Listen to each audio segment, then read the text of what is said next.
herzliches Willkommen bei Hanks VR. Schön habt ihr wieder eingeschaltet und heute gibt es was ganz Spezielles, denn wie ihr unverkennbar erkennen könnt, ich befinde mich hier im wunderschönen Prag und hier sind nämlich auch die VRgineers zu Hause, die die wundervolle, geheimnisvolle XTAL VR-Brille herstellen. Und ja, ich werde die Typen mal ein bisschen besuchen, ich werde sie interviewen, ich werde ihnen Fragen stellen und natürlich auch hoffentlich gewisse Antworten bekommen. Und wie das Ganze aussieht, das werdet ihr jetzt gleich sehen. Ich wünsche euch viel Spaß bei VRgineers. Alright guys, here we are at VRgineers here in Prague, and on the right from me is the co-founder of the VRgineers. So Mark, please introduce yourself and what's it about? This little thing. Tell us something about it. Please. Cool. Thank you for having me. Thank you for visiting our offices.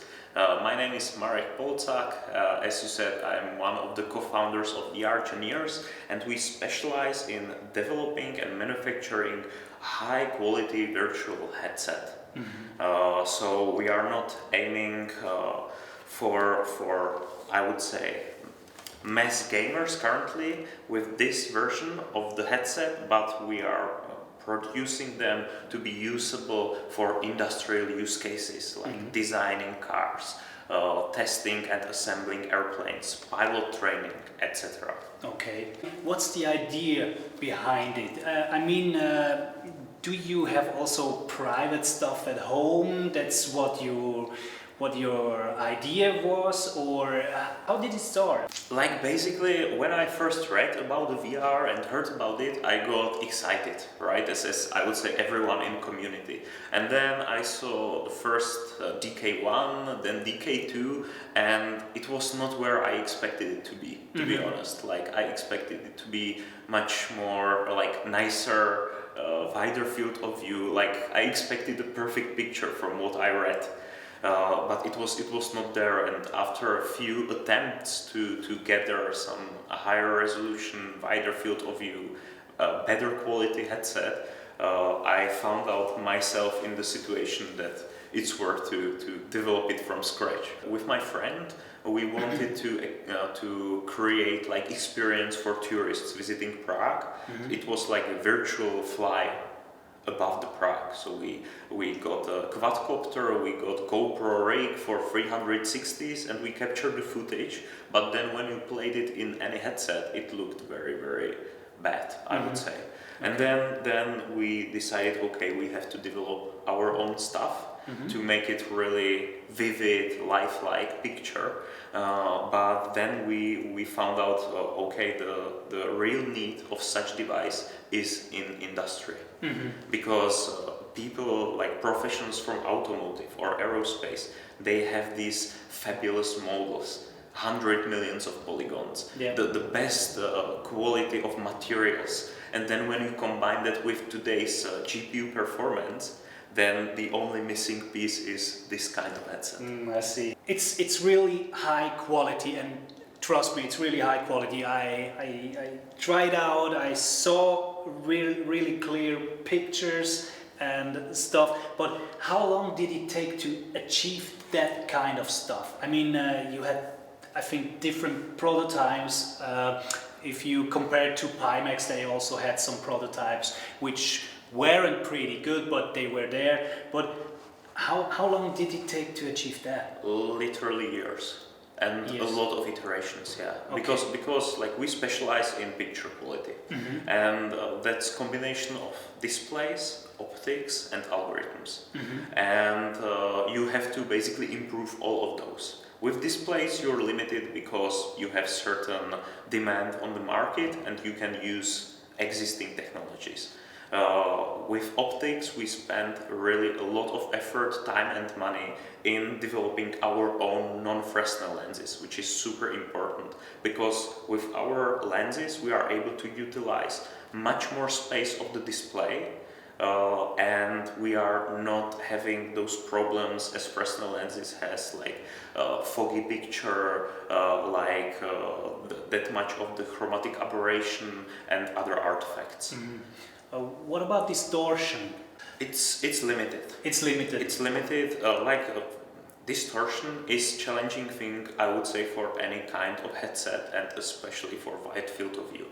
But since we are about the precision, our clients need to see their models, how they will look like. Therefore, distortion was one of the big things that they pushed us to sort out, to make an effort to improve and basically minimize. Therefore, again, we also created, I would say, tens of different distortion algorithms to compensate for different versions of lenses, and we improve them over the time. So it's like ongoing process. Right now it's semi-automatic, so when you design and develop a new lens, you have mathematical models. Then you prototype the lens, and then you remeasure that, and then you compare with the mathematical model, and then you start the process of like approximation, and at the end, if everything works out, you will end up with the headset and with the system that compensates, and you can see distortion on the very tiny edge. But it will be always here because the way how we bend the light beam is really aggressive. Yeah. You almost erased this distortion, so that's because of your special lenses, your custom lenses. What would you say, like an advice for Pimax? What did they do wrong? What's the problem? Would you recommend something to them, or is it just because they use the Fresnel lenses?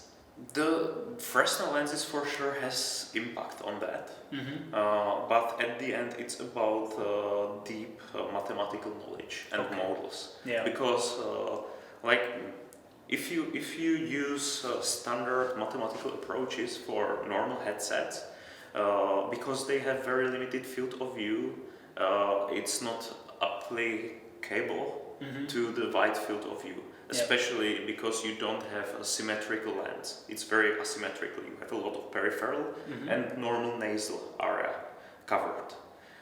Therefore, I know that, for example, our specialists learned a lot by reading different articles about the observatories rather than about the normal headsets. Okay. So I would say that they have to go more deep into the science field than in VR general field. Okay.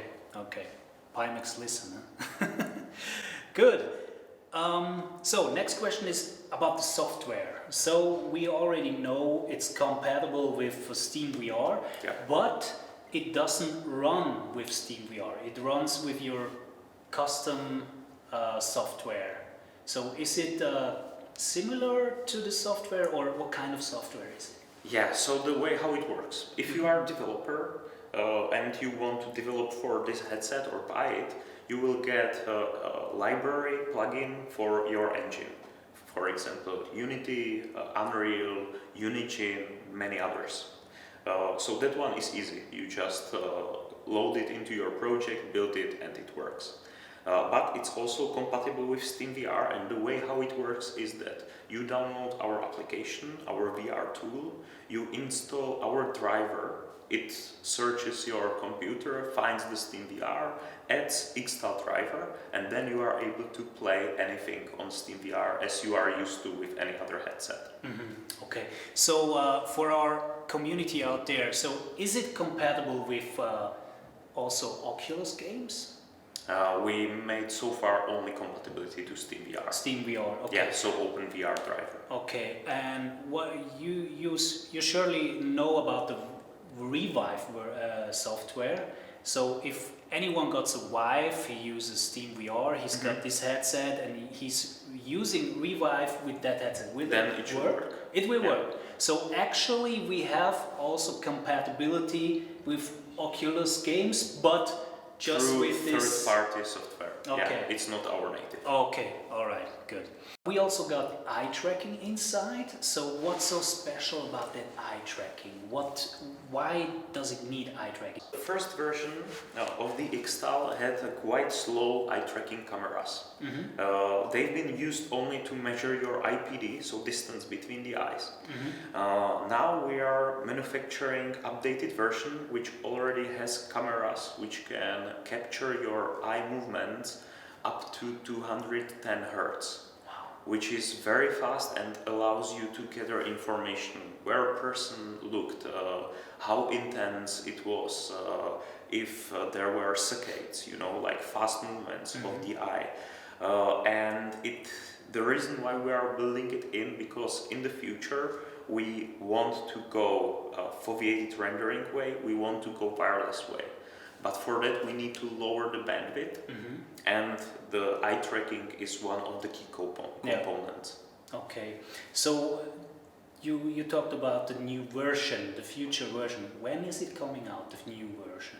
I like the version of the XTAL with new cameras is coming out in 2 months. So basically you have to place your order this month or it will be sold out.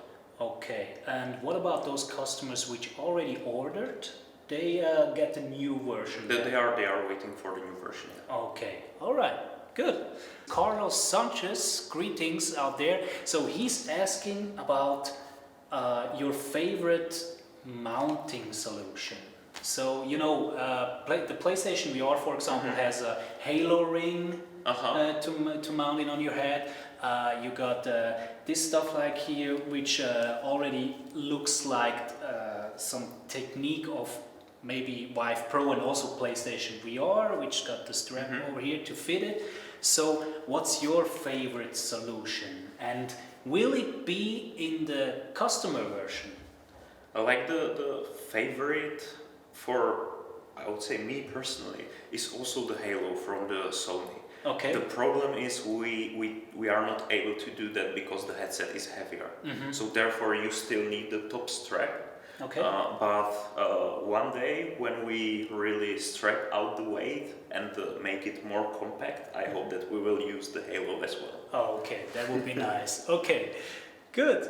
Because we already out there, those guys are all VR enthusiasts, so I have to ask you about it.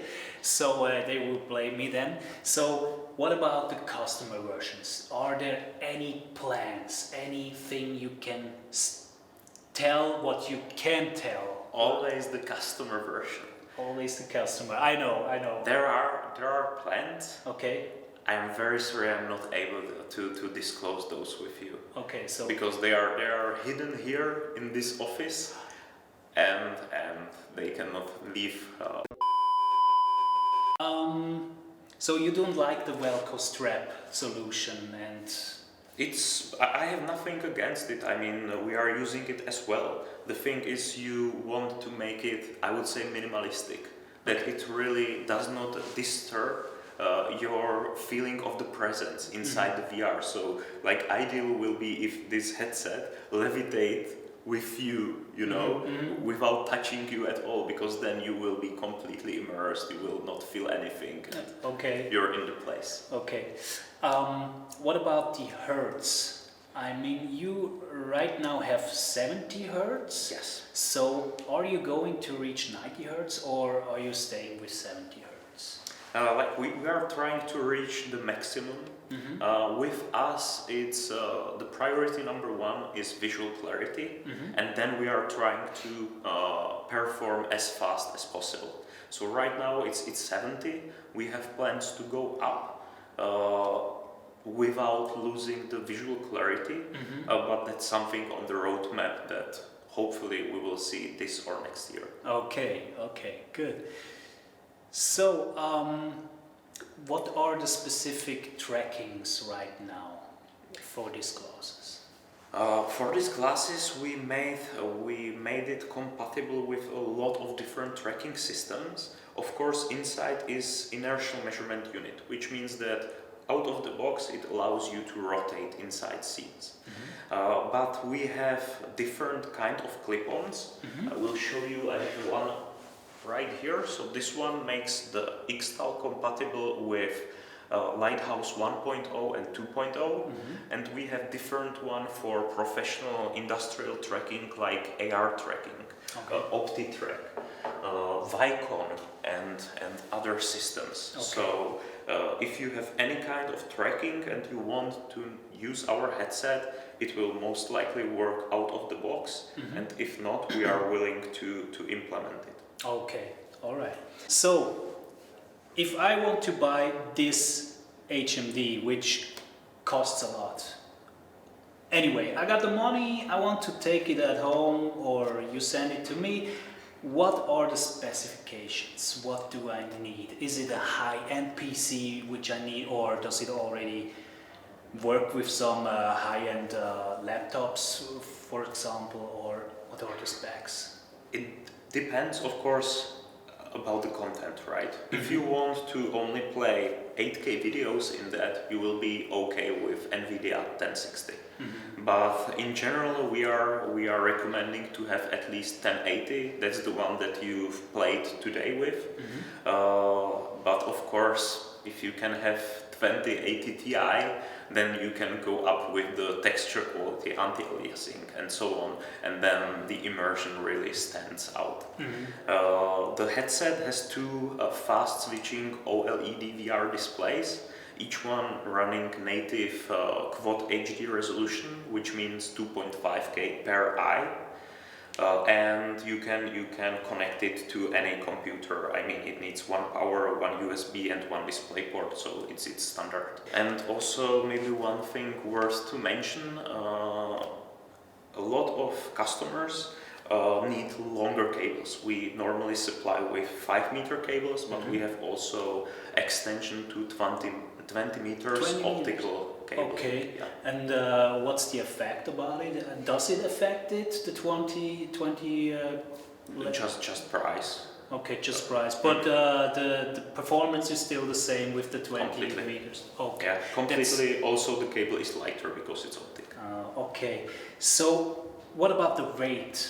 The weight. I mean, it's not like a Pimax. It's not like the Rift. The Rift is almost the lightest headset, I think, except PlayStation VR, for example. But what about the weight? Is it comfortable for everyone, you think, or just the really big VR enthusiast guys, which are saying, okay, I want this, I don't care about the weights. What are your thoughts? This headset, because it has really a lot of high-end stuff inside embedded, is heavier. That's the fact. Without the head strap, it weighs 770, I think, grams.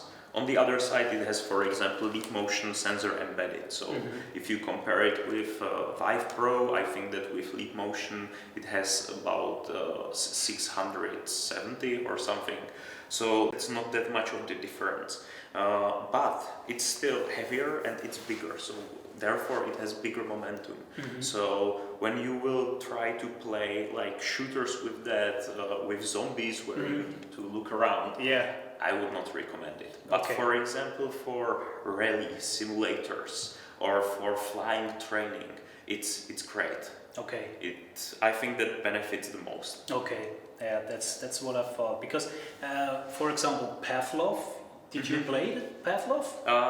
We tried, yeah. You tried, okay. So there is a lot of fast movement around, and even if you were in a league, in a VR league, you have to have the best equipment you get, and those guys with those gun sticks. Like you can do that, but I would recommend it if you are more of the sniper guy. Oh yeah. Because then you benefit. Okay.